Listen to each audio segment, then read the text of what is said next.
হাওড়ার নাজিরগঞ্জ, এই নাজিরগঞ্জে বেআইনি পার্কিং। তো এই বেআইনি পার্কিংয়ে কি হয়?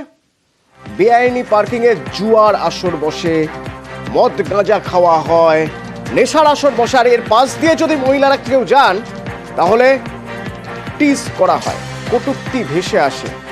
একে তো যান চলাচলের সমস্যা, তারপরে এই সমস্যা, সন্ধ্যের পরে কেউ বেরোতেই পারেন না। আর তার উপর চলে তোলাবাজি। আটকাতে গেলে মাদকপদ্মের মার, তারই বিরুদ্ধে পথে নেমেছেন মহিলারা।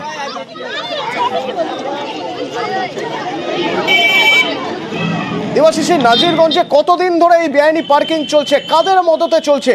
মারধর করার মতো ক্ষমতা হলো কোথা থেকে? দেখো, অবশ্যই এই স্থানীয় বাসিন্দা এবং মহিলাদের দাবি, তাদের এই যে দুজনের নাম বলা হচ্ছে, শেখ সাজ্জাদ এবং আরো এক তার সাকরেত, এদের দুজনের ওপরে কিন্তু অবশ্যই রাজনৈতিক মদত রয়েছে। না হলে একটি বেসরকারি সংস্থার জমি, সেই জমিকে কার্যত দখল করে সন্ধ্যার পর সেখানে পার্কিং, বড় গাড়ি, বড় লরি, চার চাকা গাড়ি, এমনকি পণ্যবাহী গাড়ি সেখানে দাঁড়িয়ে পড়ে সন্ধ্যার পর থেকে। এই গাড়িগুলিকে রাখার জন্য একটি নির্দিষ্ট পরিমাণ টাকা সাজ্জাদ এবং তার এক সাকরেত তোলে, এবং এই বারবার করে স্থানীয় বাসিন্দারা একটি গলির মধ্যে এইরকম ভাবে গাড়ি দাঁড় করানোতে তাদের যানবাহন, ছোট যানবাহন, অ্যাম্বুলেন্স আসতে পারে না।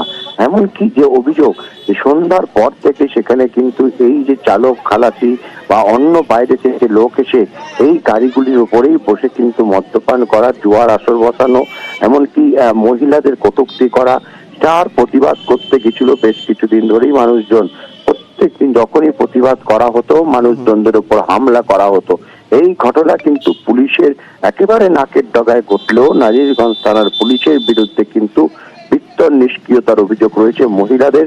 কার্যত গতকাল যখন আবার গন্ডগোল বাঁধে এই পার্কিং নিয়ে, এলাকার গত মহিলা তারা কিন্তু রাস্তায় বেরোয়, এবং ইতিমধ্যে নাজিরগঞ্জ থানায় মহিলাদের তরফ থেকে একটি অভিযোগ দায়ের করা হয়েছে। এখনো পর্যন্ত সেই পার্কিং বা যারা মারধর করেছে তাদের কিন্তু গ্রেপ্তার করা হয়নি। ও মহিলারা চাইছে এলাকা শান্ত হোক, সেখানে পার্কিং মুক্ত হোক এবং বেআইনি পার্কিং তোলা হোক। অতনু, ধন্যবাদ।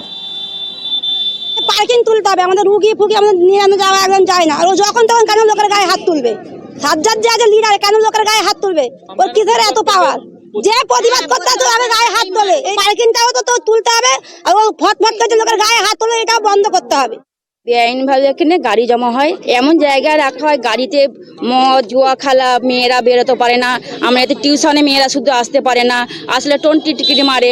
আমরা বেরোতে সন্ধ্যে হলে ওটা যে আসা যাবে না, আমরা তো ভয়তে বেরোই না। আর প্রতিবাদ করলেই নোংরা নোংরা ভাষা বললে ভয় দেখায়, আমাদের পুলিশ হাতে আছে, আমাদের নেতা হাসে, তোরা কী করবি?